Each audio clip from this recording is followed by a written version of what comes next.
Well, my name is John. I am a member of the board of Paideia Christian Academy.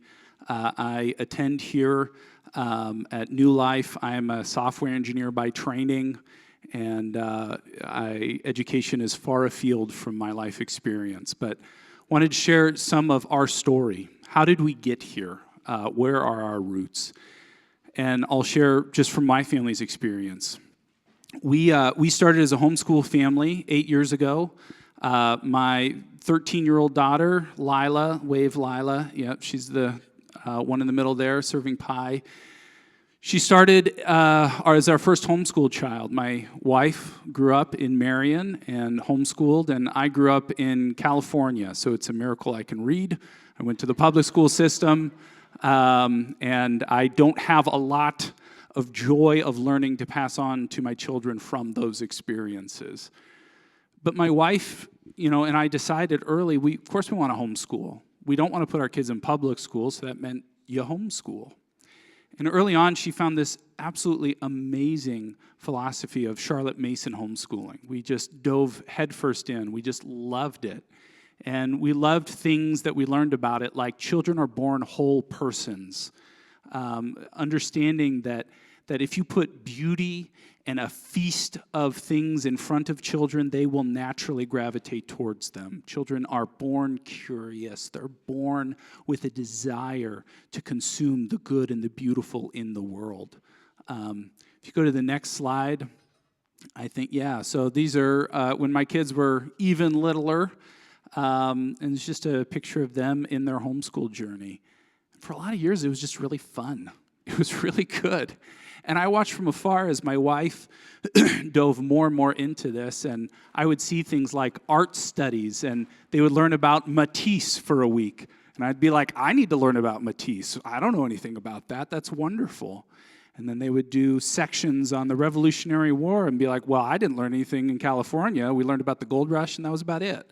So, great. What happened then? And so I would catch snippets and be encouraging and rejoice in the goodness that my children were experiencing through that journey, through what I think many of you as homeschool families experienced, the goodness of being with your children in that. What happened over the course of the years, though, is that my wife experienced, again, what many homeschool families experience. She was getting burnt out. She was experiencing good things, but too many expectations of good things. Now, there is no perfect formula for how to educate children, but if you were to go online, if you were to look at influencers, and the internet were to tell you what makes a good parent, you would find lots and lots of information. Lots of information from seemingly good, capable Christian mothers who are continually baking scratch meals all day long while their laundry is always done, while all their 10 children are always getting all their schoolwork done, while, on and on. You see a view of life which communicates expectation, more good things on top of good things. And even within this homeschool world, it's still there. And that was unbeknownst to me. I didn't realize that was becoming more and more of a burden to her. And eventually, we just had hard conversations. She said, it's just hard. Why? It looks fun. Well, you're not the one doing it. You're right, I'm not. Tell me more. And that began my journey. I realized that I don't know really how to give her encouragement because the encouragement I gave her wasn't specific enough for her to receive it. It wasn't specifically about what she was doing. Just from afar, it looked like it was producing good results, but the effort that it took was enormous. I started talking to my friend Carlin. He had been talking about classical, which I was very skeptical of. As far as I knew, it was people speaking Latin, and that might as well be Hogwarts. So I don't know why we would be doing that. And it seemed like it had too much structure. It did not allow for the children to actually engage with delight, to have their full heart engaged. Carlin sat down with me, and I just, in humility, said, teach me. Tell me about education, something he had been passionate about for a number of years. We can go to the next slide. And our conversation started with Paideia. What is Paideia? In my mind, in my heart, I thought, well, we need children to graduate high school, and they might as well do that at home rather than public school. That's why we give an education. And he reminded me, no, it comes from the Bible. Paideia is an ancient concept, which Ben alluded to. This is a Greek concept, a Roman concept. It was about the full inculcation of a culture into a child, such that through the transmission of that to the child, they are ready to take their place as a mature person at the end of their childhood. To paideia somebody is to fully form them in all aspects of life. We can go to the next slide. You can fill them in, great. And as Ben said, this comes from Ephesians 6:4. It's one of the primary references of this word paideia. When Paul says, fathers, do not exasperate your children, I was cut to the heart. I realized that I was exasperating not just my children, but my wife. Because to exasperate your children means, or to exasperate anybody, means that you have unreasonable expectations of them, or you're not approving of the right things or disapproving of the wrong things. And I wasn't giving that. I was not engaged enough to be able to tell them that they were doing well and for them to hear and receive that. And fathers in particular are given this command. Our common experience as homeschool families is that this falls to the mother. And from practical purposes, that's how it should be. And yet, fathers bear the responsibility to make sure that full paideia is happening. Is there a little bit more just underneath that? We can do the full slide. Thank you. There's a definition here which is taken from the Association of Christian Schools. But they just talk about it is the transmission of a full culture. It is more than any one person can do. So it is not just that as a parent you must form all of your children on your own, but rather fathers have a particular responsibility to ensure that this is happening, that it is not fully on the weight of the mother, but rather the father is involved to make sure that nobody is being crushed or born under it, and that nobody is exasperated, but rather encouraged and uplifted. We can go to the next slide. The goal of paideia from a Christian context is to be able to fulfill the greatest commandment. It is to love your Lord, your God, with all of your heart, soul, mind, and strength.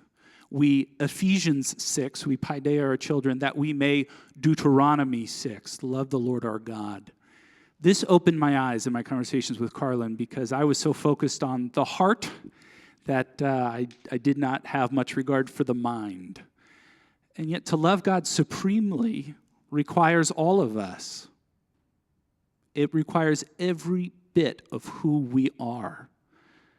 And this does not happen in a moment, instantly, fully, but rather through the experience of the Christian life, we walk into the fullness of loving God more completely, continuously. Again, Ephesians 6, that we may, Deuteronomy 6. And as this command is given, it talks about this. This is the greatest commandment that Jesus says. This is, as Moses said in Deuteronomy, these commands I give you today are to be on your hearts. Impress them on your children. Talk about them when you sit at home. I'll tell you this, as a father, the moments of the most paideia that happen in my home are at the dinner table and in the car. We talk. And it's necessary that the parents are involved. Well, that led us to the next question, which was, okay, how do I do that? That is so enormous and, if I'm honest, vague. This is more than one person can do. And as we continue to explore the scriptures together and read older, wiser, deader men than us that have written much on these subjects, much pointed back to Ephesians 4. If we can go to the next slide, in which this is a work of the body of Christ. Though fathers bear a particular responsibility in paideia, it is the transmission of a culture. It is the transmission of values, and it is the living embodiment of the body of Christ, which is instilled into a child. This is an enormous task to which none of us can do alone. We need help, all of us. In Ephesians chapter 4, it talks about how the body works in every way, joined together. As we were talking about what is the best expression that we could imagine that being, well, we so highly value the family and education which happens at home, character formation and time with parents in the home. We also highly value formal education, and there's no perfect formula. Many are able to successfully do this through homeschooling, and classical conversations is one formula, and the homeschool assistance program is another formula. There is not one thing, and yet we recognize that we need multiple things working together to make this successful. Our desire is that this school would be a combination of working to support families and parents on their mission to paideia their children, and to work with churches. One very intentional thing that we've done is made sure that this is launched out of a church. Sometimes schools start independently of churches, and again, there's a lot of good reasons to do that. We decided we wanted this rooted in a church for doctrinal and pastoral oversight. There is value in that, we felt. We also want to partner with other people in other churches that preach the gospel, that love the Lord dearly, and have a strong desire to paideia their children, and yet need the additional support and structure to do that. We can fill in the rest of that slide there. Thank you. We talk about the different roles in which God gave, and it's for the equipping of his people for works of service, so that the body of Christ may be built up. This is our desire. For everything that we do, we want to partner with you. Regardless of what role you have here today, we want to partner with you as the body of Christ and encourage you. Though certainly we want to love and serve children as a school, we recognize that the primary responsibility is for parents, and we want everybody in this room to share that heart. How do we come together to support parents as they paideia their children? We can go to the next slide. Yeah, you can fill in the whole thing. Yeah, we talked about that we want to make sure that we're connected and you have pastoral support to the whole of your life. Do we have one more slide there?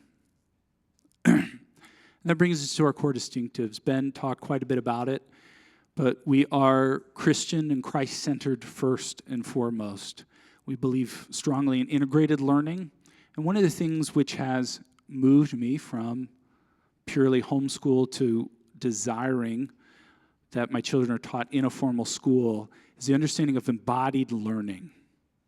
It is not just the information, but rather, as Jesus said, the student becomes like the master. The most important thing in education is spirit-controlled adults loving children. If they are embodying Christ, we're going in the right direction, whatever else is being taught. But we think that Christ is through all, in all, in everything that we would teach. And then classical, we believe that there is this great conversation of history which has taken place. These intense and wonderful and beautiful questions which have been asked over and over, getting to the heart of human nature, which we are not able to improve so greatly upon. We believe that there is a weight and a body of knowledge which we can transmit and share with our children. And we strongly believe that classical adds an enormous value to that. And then we are collaborative. It is a partnership. We believe that while parents have a primary responsibility, the school wants to be partners with parents, co-educators. There's no perfect formula, but we believe both have extreme value. And we don't want to diminish either of those things.